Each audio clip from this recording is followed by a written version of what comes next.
The term subaltern, originating from post-colonial theory, refers to groups marginalized and silenced within societal power structures. These groups, often rendered invisible or voiceless, exist on the fringes of dominant narratives. Their experiences, perspectives, and knowledge systems are systematically excluded, their stories left untold or worse, told for them. Marginalization, the process by which these groups are relegated to the periphery, operates through various mechanisms. Economic disparity, social exclusion, and political disenfranchisement all contribute to the creation and perpetuation of subalternity. Furthermore, dominant ideologies often justify this marginalization, portraying it as natural, inevitable, or even deserved. The consequences of such silencing are profound. Subaltern communities are denied agency, their voices stifled before they can challenge the very structures that oppress them. Their absence from positions of power further reinforces existing hierarchies, perpetuating a cycle of exclusion and injustice. Academia, with its purported commitment to knowledge production and critical inquiry, often presents itself as a space for challenging dominant narratives. However, the academy itself exists in a liminal space, caught between its idealistic aspirations and the realities of power dynamics within its own structures. On the one hand, universities can provide platforms for marginalized voices to be heard. Scholars from subaltern communities can contribute their unique perspectives, enriching academic discourse and challenging established canons. Yet the academy, too, is susceptible to replicating the very systems of oppression it seeks to dismantle. The presence of marginalized scholars and the inclusion of subaltern studies in curricula do not automatically translate to genuine empowerment. Power imbalances persist, often manifesting in subtle yet insidious ways. Hiring practices, funding allocations, and even classroom dynamics can perpetuate existing hierarchies, limiting the impact and reach of subaltern voices. The concept of the nomad, traditionally associated with physical movement and displacement, offers a powerful lens through which to understand marginalization.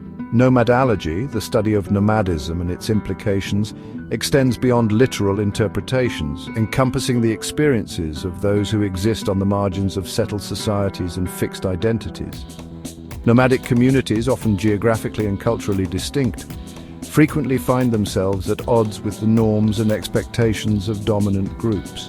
Their ways of life, often misunderstood and misrepresented, are subject to assimilationist pressures and outright erasure. Furthermore, the very concept of nomadism disrupts fixed categories and challenges binary thinking. It exposes the constructed nature of boundaries, geographical, cultural, and intellectual, and underscores the fluidity of identity.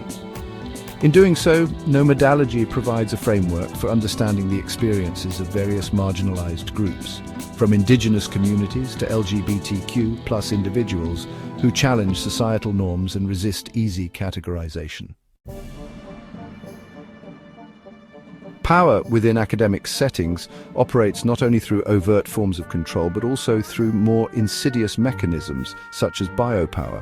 Coined by philosopher Michel Foucault, biopower refers to the ways in which power is exercised over populations through the regulation and control of bodies, behaviors, and even knowledge itself. In academia, biopower manifests in the ways in which knowledge is produced, validated, and disseminated. Dominant paradigms often dictate what constitutes legitimate research, whose voices are considered authoritative, and which narratives are deemed worthy of attention. Those who challenge these established norms risk being marginalized, their work dismissed as irrelevant, or worse, dangerous. This subtle exercise of power can be particularly insidious for subaltern scholars. Their experiences and perspectives, often at odds with dominant narratives, may be met with skepticism, resistance, or outright dismissal. Furthermore, the pressure to conform to established academic conventions can lead to the silencing of their own voices, as they navigate the precarious balance between academic legitimacy and authentic representation. Section 5. Can the Subaltern Speak? The JNU Incident and its Aftermath. The incident at Jawaharlal Nehru University in May 2024, involving myself and a graduate student, Anshul Kumar, provides a stark illustration of the power dynamics at play within academic settings. During my lecture on subaltern studies, Mr. Kumar, a Dalit student, raised a question, mispronouncing Webb Du Bois's name in the process. My insistence on the correct pronunciation, while well-intentioned, sparked a heated exchange that quickly escalated into a public controversy. While seemingly a trivial matter, the mispronunciation of Du Bois' name became a flashpoint, exposing the raw nerves of power, privilege and representation.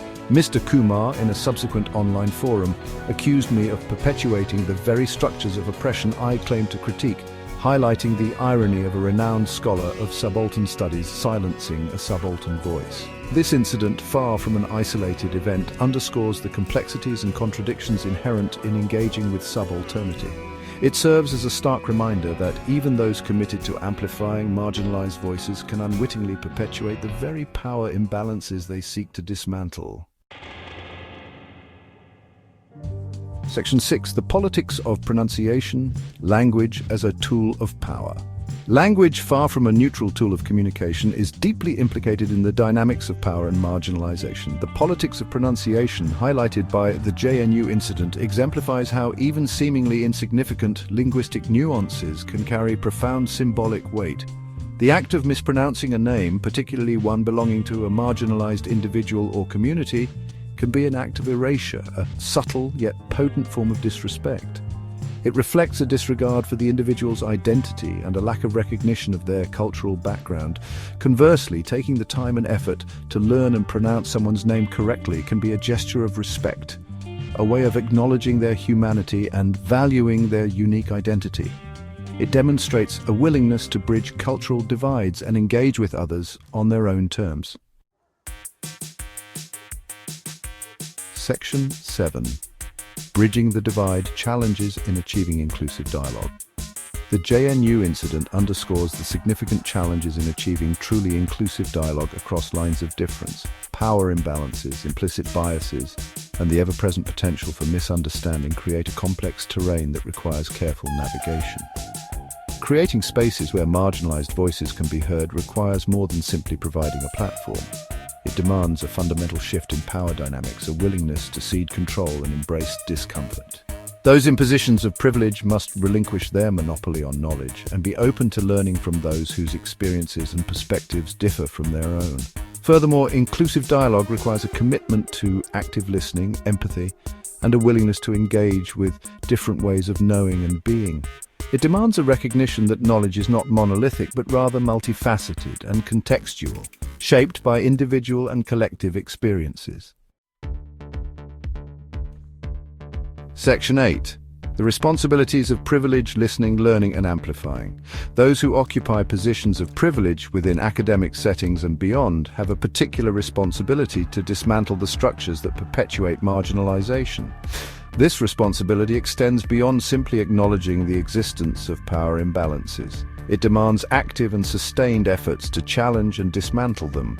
Listening to and learning from marginalized voices is paramount. Creating spaces where subaltern communities feel safe to share their experiences, perspectives, and knowledge systems without fear of judgment or reprisal is essential. This requires a willingness to cede the floor, to step back from positions of authority and create space for others to be heard. Furthermore, those in positions of privilege have a responsibility to amplify marginalized voices, to use their platforms and influence to bring attention to the issues and concerns of those who are often silenced or ignored.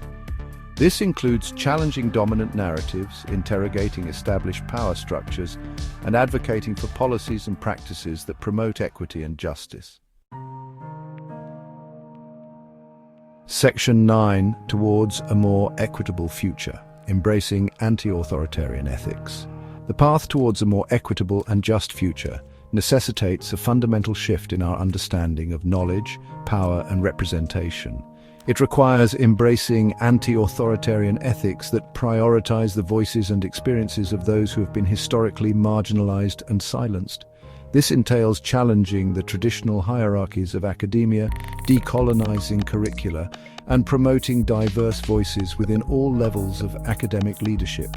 It requires a commitment to creating inclusive learning environments where students from all backgrounds feel valued, respected, and empowered to contribute their unique perspectives. Ultimately, achieving true equity demands a collective effort, a commitment from individuals and institutions alike to dismantle the structures of oppression that permeate our societies.